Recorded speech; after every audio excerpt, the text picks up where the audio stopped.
For months, everyone's been saying OpenAI is way behind Anthropic on agents. But after running Claude's tools and Codex daily within our business for the past 4 months, and after some major updates OpenAI just shipped that most people missed, I'm going to make the case that OpenAI has caught up. In this video, I'll show you the type of work we run on Codex that has been pivotal in our GTM strategy, break down the real differences between Claude and Codex, and show you why this changes how you should be thinking about your AI stack right now. Let's get into it.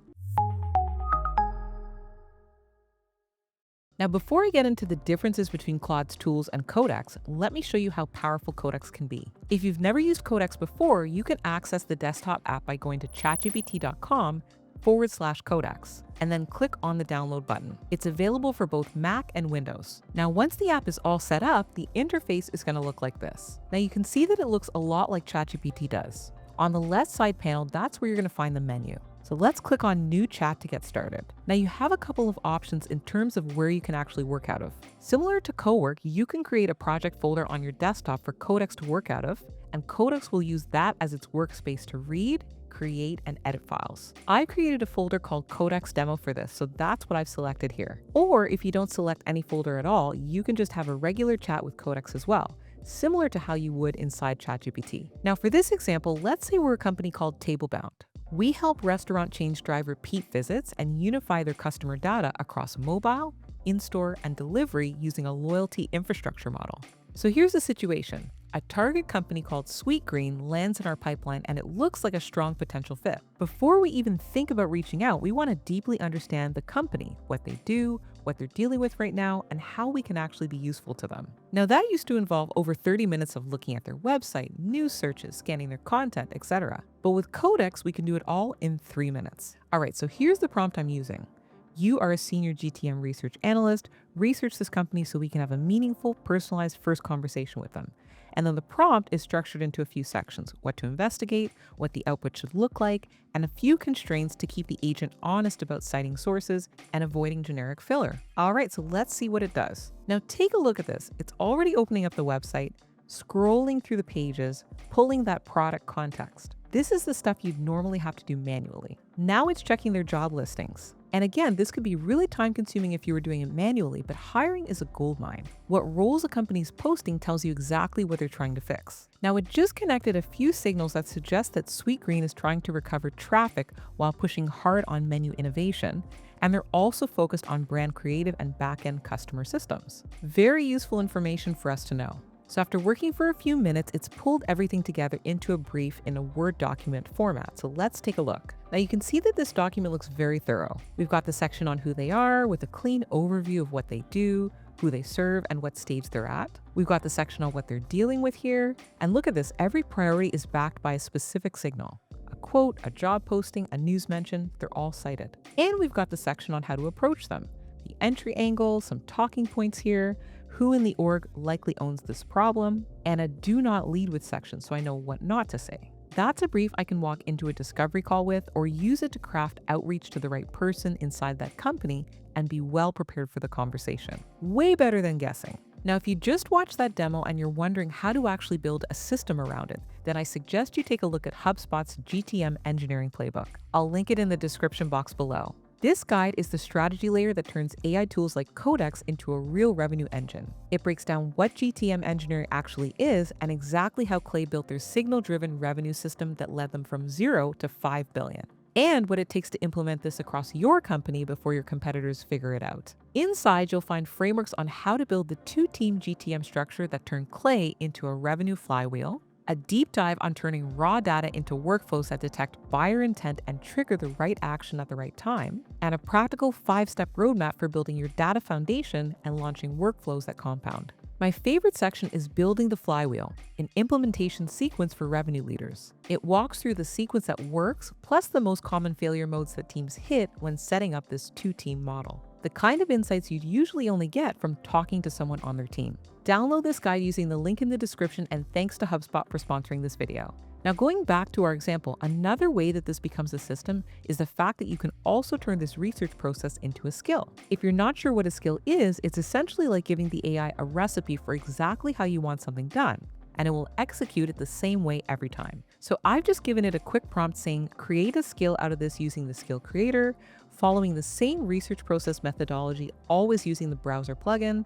Each time we run this, I will give you the name of the website I want to research. So now it's created the skill.md file, and when I go into plugins at the top and I click on skills, you can see that it's created my GTM company research skill right there under personal. That way, the next time I enter my prompt in, I just have to give it one sentence with the name of the company and the website I want to research, ask it to use the skill, and it will do the research exactly the same way. Okay, now before we talk about where I think Codex wins over Claude, I want to cover what's recently changed with Codex because I think a lot of people completely missed it. In mid-April, OpenAI shipped a major Codex update that transformed it from a developer coding agent into a broader agent workspace.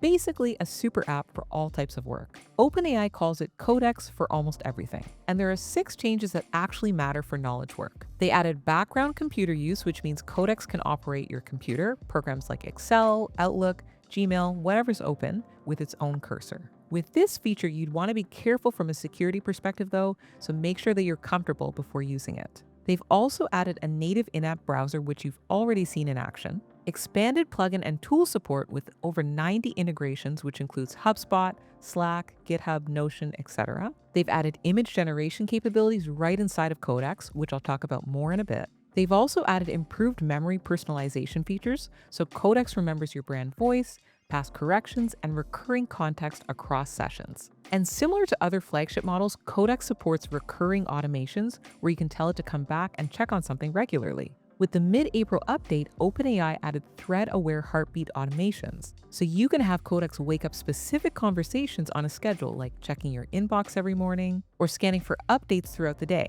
and it returns to the same thread with full context of what it found previously. That's a lot of updates. It's why Codex feels like a different product than it did 6 months ago, because it is. So it's now one unified platform compared to Claude, which has Claude Code, Claude Cowork, now Claude Design, and the Claude and Chrome extension for browsing. And because of that, a direct comparison is a bit difficult, but essentially Codex is bridging the gap and you're able to do all of your knowledge work and coding without having a bunch of separate apps. In my opinion, here's where Codex is ahead of Claude. Under settings, Codex allows more technical responses and control, or just a normal chat style workspace, all without leaving Codex, which is super convenient. Now, one thing that I really like to use when I'm in Claude Code is plan mode because it allows me to tweak things if I need to early on in the process before Claude goes off track and uses up a bunch of credits creating something I'm not even happy with. Within Codex, they also have plan mode as well, which works really well. And I love that the plan is easy to understand and read. Now, another feature that I think works a lot better in Codex is the browsing feature that I showed you earlier in this video. The fact that you type in your prompt on the left side of the screen and the live internet browsing is done on the right-hand side in the same window is really powerful. And you might not fully appreciate this unless you've tried to do the same thing in Claude. Within Claude Code, when you try to use the Chrome extension, it glitches a lot of the time and isn't always reliable, which can be really frustrating. But with Codex, it works really well and I absolutely love this feature. It's super powerful for any type of research that you're doing. Another thing that's making me reach for Codex more and more is the fact that you have access to ChatGPT's newest image generation model, GPT Image 2. Probably the best image model right now in the world. And it's sitting in the same workspace. Here's a quick example. Remember Tablebound from the demo earlier? After researching Sweetgreen as a prospect, the natural next step is building a pitch deck to actually go win the conversation. So I had Codex build it, 5 slides. First, it generated all the food images, which looked really nice, by the way, right inside the same workspace. Then it worked on creating and assembling the actual slides. And this is what it came out with. Look at how professional this looks. All from one prompt, generated in the same workspace where I just researched that same prospect. Definitely one of my favorite things about Codex. Now with Anthropic, there's no native image generation model, and this is something I talked about in my recent review of Claude Design. The fact that you have to bring in your own images that you generate elsewhere. Now you can bolt an image generation model on through an MCP within Claude, but that takes more technical know-how and more setup. For GTM work or marketing work where you're constantly producing visual assets, landing pages, ad creatives, mockups, decks like the one that you just saw, that's a meaningful gap. And if you're creating a lot of these assets, Codex just handles it so seamlessly. And another thing worth flagging that doesn't quite fit the feature list but matters if you're running these tools daily is credits. Claude Code recently changed their pricing, which made it more expensive, and then they reduced it. Now, typically you get more usage from Codex than Claude Code, but this keeps changing rapidly. So that's the case for Codex. But look, there are still some things that Claude does better. When it comes to writing, Claude still has the better writing style than Codex in my opinion. Also, we found it easier to generate longer documents with Claude Code than Codex. So if we need to prepare more in-depth documents for any type of work we're doing, we tend to reach for Claude Code. Another thing that we've noticed is that Claude is more forgiving with your prompting than Codex is. Codex demands specificity. So if you give it a fuzzy prompt, the output is fuzzy. Claude does more of the guesswork for you. It tries harder to figure out what you want. So for quick tasks where you don't want to write a precise spec, Claude is faster.